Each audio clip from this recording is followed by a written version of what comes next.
Welcome to The Explainer. Today, we are diving deep into one of the most prescribed medications on the entire planet, statins. We're going to cover everything from how they work to who they're for. Basically, all the essential facts behind this tiny pill that, honestly, changed everything about modern medicine. So here's our game plan. We'll kick things off with why cholesterol even matters. Then we'll officially meet statins, weigh the good against the not so good, look at the different types, because they're not all the same. And then, we'll put it all together to see the big picture. Okay, first things first. Why are we so obsessed with cholesterol? Well, for decades, it's been flagged as a major clue for our heart health. But, and this is important, it's a little more complicated than just a single number on a lab report. To really get it, we need to talk about this concept called a surrogate endpoint. Just think of it like an early warning sign. It's a clue. It's a measurable thing, like your cholesterol level, that kind of stands in for a huge health event, like a heart attack. So doctors use these clues to try and get ahead of problems before they even start. Now, when it comes to your heart, the main clues are your cholesterol levels. We mostly focus on LDL. You've probably heard it called the bad cholesterol. That's the stuff that can build up like plaque in your arteries. And then there's HDL, the good cholesterol, which kind of acts like a cleanup crew. Those two numbers, plus your total cholesterol, give your doctor a really useful snapshot of what's going on inside you. So, if that snapshot shows that your bad LDL cholesterol is a risk, what do? Well, that's where doctors often turn to a really powerful solution, a class of drugs that's been studied for years and years, statins. The absolute easiest way to think about how statins work is to imagine your liver is a cholesterol factory. See, your liver actually makes most of the cholesterol in your body. A statin basically comes in like a new factory manager and just tells everyone, okay, let's slow production way down. And how they do this is it's just so simple and brilliant. Our bodies have this one specific enzyme, HMG-CoA reductase, that's essential for making cholesterol.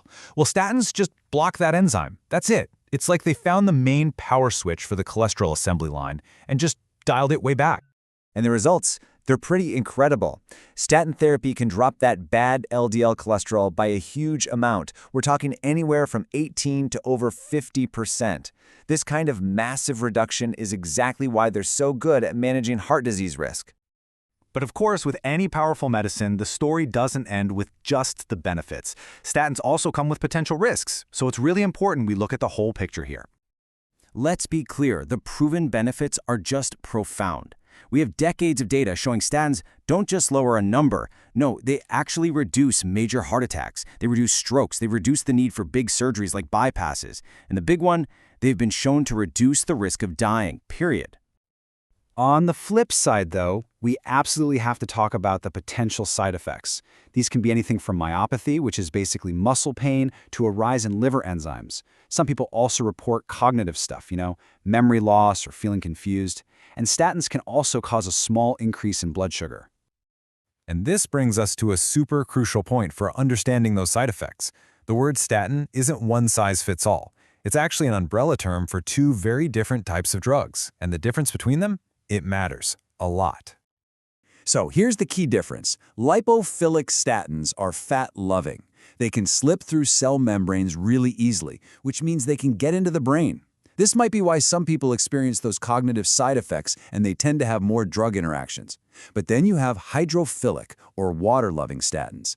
They're more selective. They generally stay out of the brain, which means, you guessed it, fewer interactions. And knowing that difference is so important when we start looking at how statins interact with other things. Not just other medicines, but even some of the foods we eat every day.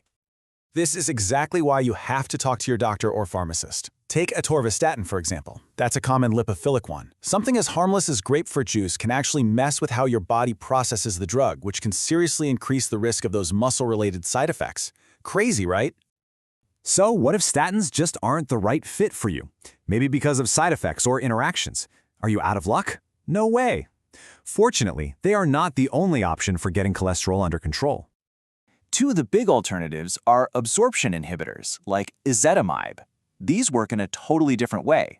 They actually block cholesterol from your food from being absorbed in your small intestine. Then you have things like fibric acids, which are often used to go after other bad guys in your lipid profile, like triglycerides. All right, so after all of that, what is the big takeaway here? We've talked about how statins work, the good, the bad, and the alternatives. The most important point, really, is this. There is no single best statin or treatment for every single person. It just doesn't exist. The right choice is a deeply personal one that you make with your doctor, someone who gets your whole health story, all your risks, and everything else. And you know, all of this leads to a really fascinating question about what's next. As we get better and better at understanding our own genetics, are we heading for an age of true precision medicine? I mean, imagine a future where a simple DNA test could tell you not just if you need a statin, but exactly which one is perfectly matched to your body. Now that is a future worth watching.